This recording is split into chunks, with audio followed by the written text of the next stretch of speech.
to Flory Models. I'm Philip Flory. Quite excited about this one. This is the new tooled Airfix Harrier. This is the GR1, the first version of the actual Harrier. Now, if you see my other reviews on 172nd aircraft, you'll know that I did one on the Sea Harrier for the FA2 version and wasn't really impressed. So it'd be interesting to see what we've got in here and go right the way through. Now, into the box, after some lovely artwork on the actual box, we have a smaller bag of sprues. So what we're going to do, one bag fits all, which is pretty much Airfix's sort of standard way of doing things. Okay, we've got the clear parts just down there, and then what we have, we've got 4 sprues. So looking at this one, the first thing that jumps out to me is the panel line detail is a lot finer than other versions. Okay, this is obviously totally new tooled because we've got a lot better and more in scale panel lines on the main fuselage here and on the drop tanks and everything else. Got a little bit of bend on the pitot tube there. But as you might be able to see, we've got a lot finer detail on these panel lines. It's a lot better than the other one. We've got a little bit of detail in the inside of the cockpit as well, which is quite a nice touch. We're liking that. And as you can see, the styrene itself, just looking at the gates and the way it all is a lot finer than certainly we've had with recent Airfix releases, which tend to be sort of repops or reboxing and things like that. So that's quite nice. We've basically got the other side of the fuselage here. Again, some nice going on. We've got no visible signs of flash or anything else actually on the parts. Again, we've got this situation which is quite nice. So we've got weight on wheels. By that means that the tyre's pushing down and splaying out and everything else. So we've got 2 versions. You've got the up and the down for the weight on wheels, as you can see. The gear, a lot more detailed than other versions of the Harrier we've seen. One-piece moulded nozzles. These little guys down here, okay, you can't see in, they are solid, where the other ones, at least they were hollow and you could see in. But apart from that, but certainly a lot nicer than other Harriers we've looked at. So we actually have the main spar across the top, as you can see here. As you might be able to see, we have some very nice panelling detail, which is a lot finer than the other Harrier. So I'll just take this opportunity to show you what I mean. I have here from another review, which you can see on the site. This is Sea Harrier. So if I just grab the difference, you can see the difference between the spars, and hopefully you can see the difference between the engraving. Certainly a lot finer, as you can see on this one down below. And we've got the flaps and the ailerons are actually missing here, so I assume they're going to be positionable, which is another very nice touch. But hopefully you can see the difference on the side cam there between the two. So certainly we have a totally new toolkit, which is one thing I know a lot of people are asking about. Same type of design there. We've got the inserts just down here. We've got the instrument panel, which is blank, so obviously that'll be a decal going on, and all the parts down there. So very impressed with that.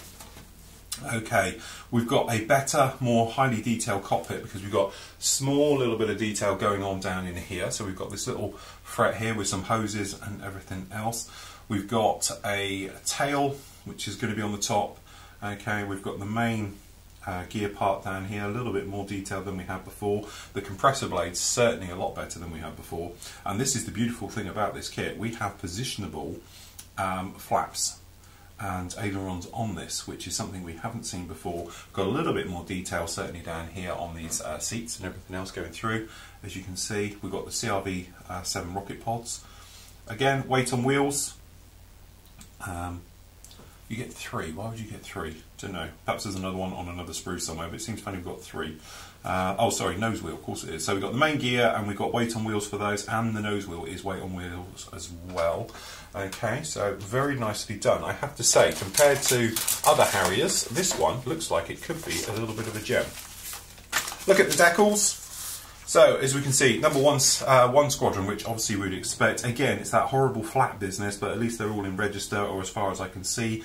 They all look to be dead centred, so no problems there. And we've got number 20 squadron there as well for the GR1s. And we've got a lot more common markings all down here, which will really liven up your Harrier and make it a little bit better and a lot more in scale, having some little fine details all around it.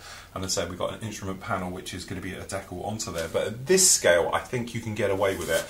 If it's, you know, perhaps something a little bit bigger, then we wouldn't. The cockpit glass, certainly a massive improvement over the last one. I know we didn't look at it in the review because I wasn't expecting much, but you might be able to see just down here we've got this glass is actually pretty clear. For the scale, that isn't bad at all. We've got a little bit of distortion in there, but again, it's a heavy curved piece, it's 1/72 scale. I'm not expecting anything out of it at all, but that isn't bad at all, so quite happy with that. Okay, let's have a look how this thing goes together. Actually, I think it's pretty much the standard Harrier way of doing things. Okay, so what we've got just down here. Okay, seat going together, certainly more detailed than the other one. We've got the base cushion going in. Cockpit, so we have decals for the outside parts and everything else goes in. That looks odd. I think that's around the wrong way. I'm sure you would have the detail facing inwards rather than outwards. I don't know. We'll have to check on that. I'm sure we did see... I don't know. I'm just assuming you would have this bit of detail here would be facing inwards, but I don't know. Perhaps I'm wrong. Perhaps it's going to stand... Oh, I don't know. Perhaps it's the... Actually, I can't even understand why it's that way, but never mind. I'm sure it'll make sense later on. So we have... Seat goes in, instrument panel cockpit goes through, the intake system, so we've got the actual part of the, down here as you can see, will be the nose wheel bay goes in. Don't forget all the Harrier doors close up afterwards, so you're not going to see them anyway. Okay, and that all fits in. I'm just trying to work out why the detail would be inside, because you can't see it. Oh, that's why. Okay, this bit down here, as we were saying about this detail, is the inside of the nose wheel bay, and that's how that's going to fit down there. So there we go, now we know. Talks about the stand, which unfortunately you do have to buy separately, or you can poke it on your own stand. Two halves go together, tailplane goes in, so it is going to be movable as well, which is quite a nice touch, okay. Tail goes in, this tells me there's other versions of this coming along, okay, because it's being sub-assemblies, alright. And then we've got the tail brake goes on the back, insides of the wings, the main wing spar, we've got the actual main intake scoops, so you can have them with the actual parts. Is it going inwards, outwards? Yeah, it is. So you can actually have them open or closed. Quite a nice touch again. Okay, popping those in. The only trouble with those is painting. Okay, so we've got pylons being attached. Got the Aiden gun pods going in there, the Pegasus nozzles, the blast shields off the back. Okay, you can obviously position the nozzles we'd expect. Gear going on, again, remember the doors do close normally, so underneath it, so I'm not quite sure, they don't give a thing for that, but normally they do.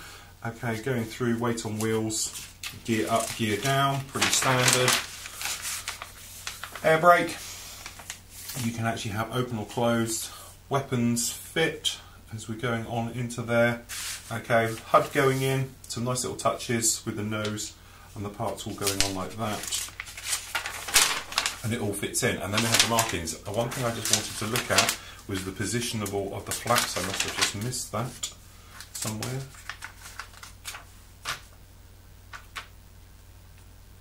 Oh, I see what we're doing here. So, alright, this is where it pays to probably read the instructions before we talk about the actual kit.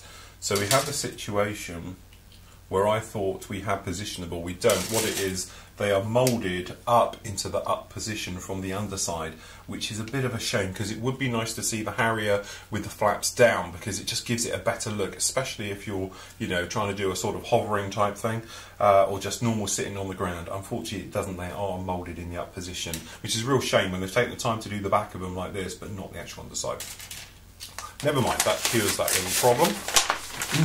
Okay, so we have the call-outs. This is what's lovely about this aircraft. We have the actual proper camo. So we've got the light underside just down here, okay, and then we've got the two-tone over the top, which is really, really nice. Very nice, colourful aircraft back in the day before they all turned grey. As you can see, so basically we are talking 1971 and 70 colours. So we've got number 1 squadron, number 20.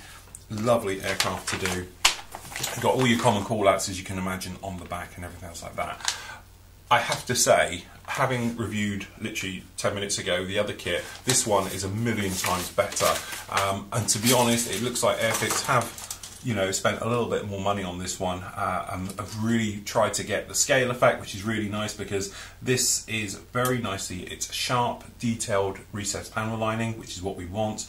Okay, I think it'll take a wash very well and everything else like that. So definitely a must-have 1/72 scale kit, and because this was the start of the Harrier family, really it's a bit of a must. And looking at the way it's put together, I can imagine Airfix will be coming out then with later Airfix kits as well, such as the GR3. I'm assuming because of the nose, so obviously we'll have the longer nose, and then even we'll be starting to perhaps work through with the Sea Harrier fleet as well. Perhaps they'll get a makeover in years to come. So certainly, from my point of view, fantastic. The best Harrier in 1/72 I've seen up to date. It'll be a dream to go together, and yes, I am building this one very, very shortly. So if you want to stay tuned with us at Flooring Models, you'll be seeing me do this one as part of the new basic range. So there we go, the new Airfix Harrier GR1, a must buy for everyone.